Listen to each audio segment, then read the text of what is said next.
What we want to do is make a game that is the most fun that we can make. Put together something that we're proud of, that we would play, and let that be the guide. Like, don't be handicapped by what you might have done or what you might, be worried about failing or succeeding. Like, make something amazing, and it will be a success.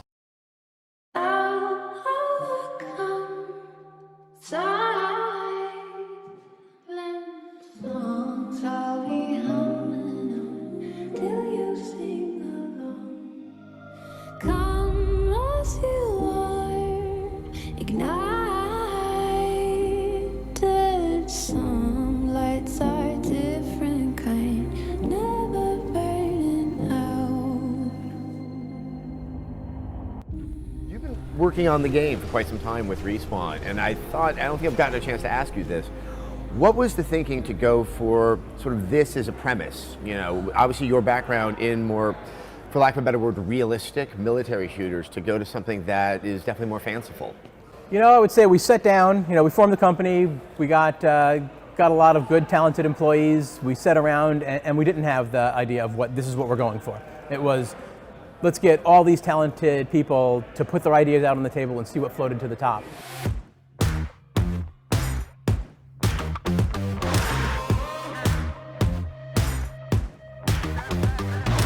When we started on Titanfall, we had a couple main goals we really wanted to achieve. First and foremost, we wanted something fun. Even though it's a multiplayer game, we really wanted to create a single-player feeling world. For us, it was definitely about, okay, we've done that for a long time.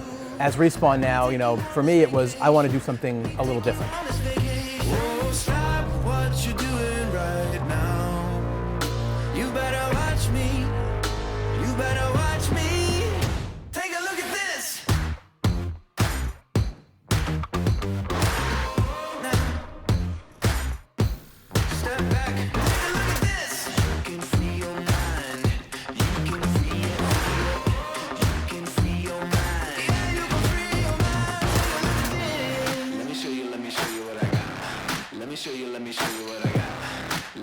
Let me show you what I got.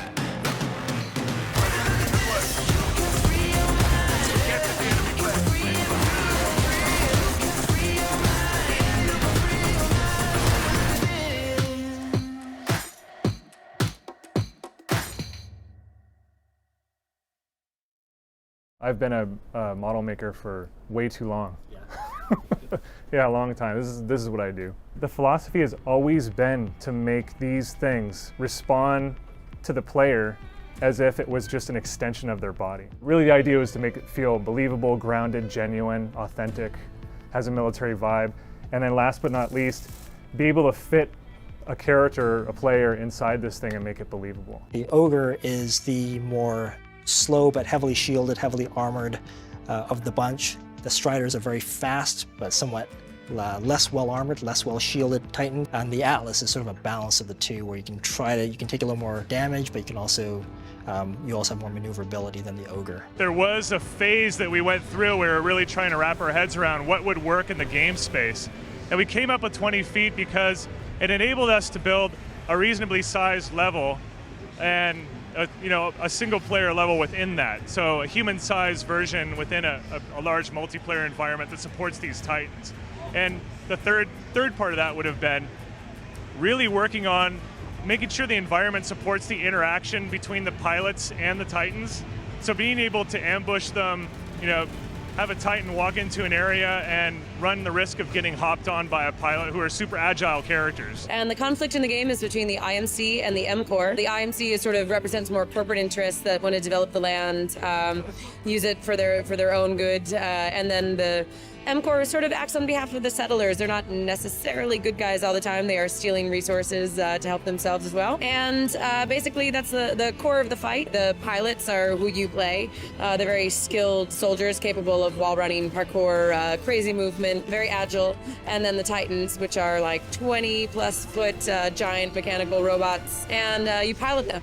So and then you get into giant mech battles. All right, everyone. I hope you enjoyed your first look at Titanfall, shipping exclusively on Xbox in 2014 in spring. Look for more information coming out over the next few days at the conference. Thanks very much, and I hope you have a fantastic E3.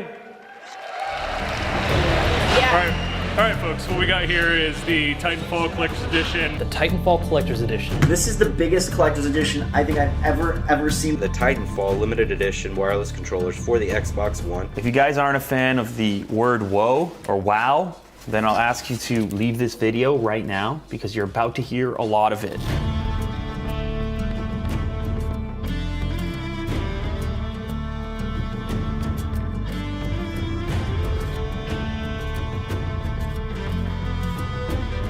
I am a big fan of these art books.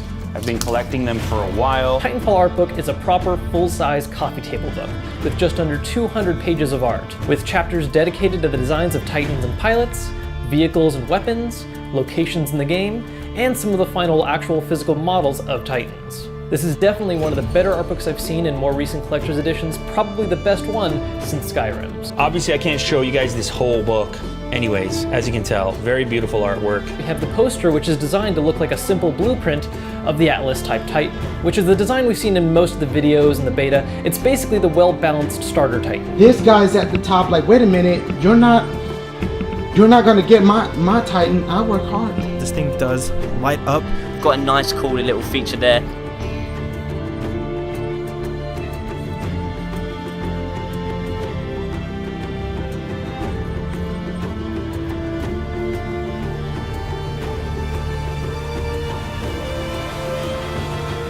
Then you have another figurine man, and they're best friends. And he's like, I like your gun better than my gun. How do you have a hookup that I don't? And then he's like, yeah, I do. Do you know Clarice? I'm like, no. So then, let me be the first to tell you, I'm sure, your game's really fucking good. Well, thank you. I like it a lot. And this is coming from somebody who doesn't play multiplayer. Like, it's never been my thing. Even first-person shooters I've been wary of. But playing it at events and then finally getting into the beta and playing all week, like, I can't wait to get more. It's like, nothing fits what I want to play. You know, you've ruined other games for me, right? Like, good. Titanfall 1 started off as a solid success, selling just over 1 million units in the first 3 weeks.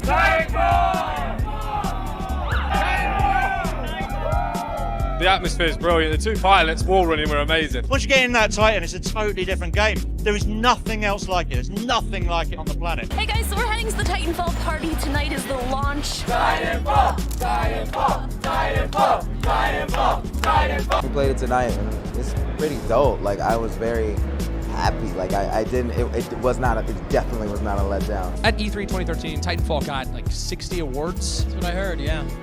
You guys are like the Frozen of E3. Did Frozen get that many awards? No, oh my, that's a good comeback. The role of fan feedback has played as you guys have been evolving this game since launch. Yeah, so fan feedback for us has been really important. Not only does it help report things like bugs in the game, because when you do a multiplayer game, people are always going to find exploits and problems, so it helps us find things to fix and we can able to fix them pretty quickly. But it also lets us know kind of like what fans want, and some of the stuff that came out of that was like Titan customization. I think you see that with the insignias that we released. New game modes, so we did Mark for Death, which we're now making a permanent mode in the game because it became so popular, and we're going to continue to release game modes as we go on. But yeah, it just helps us, you know, look at like what people are interested in, how they play. It's really, we've gotten tons of feedback since we released, and I think that you really see it reflected in the updates the team's been working on. For us, it really is just about making something new, making it fun.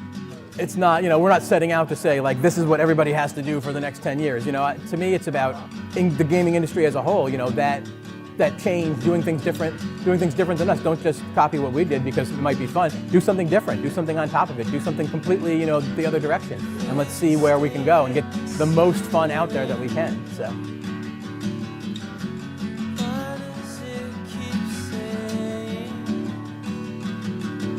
Sometimes you forget that a video game is an art form.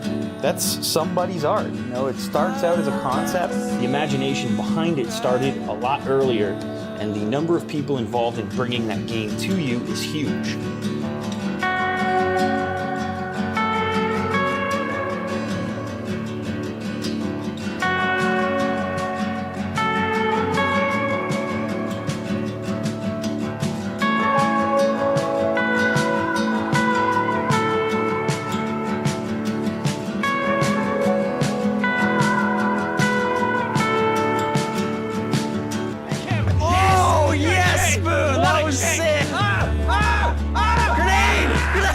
Jump on my back.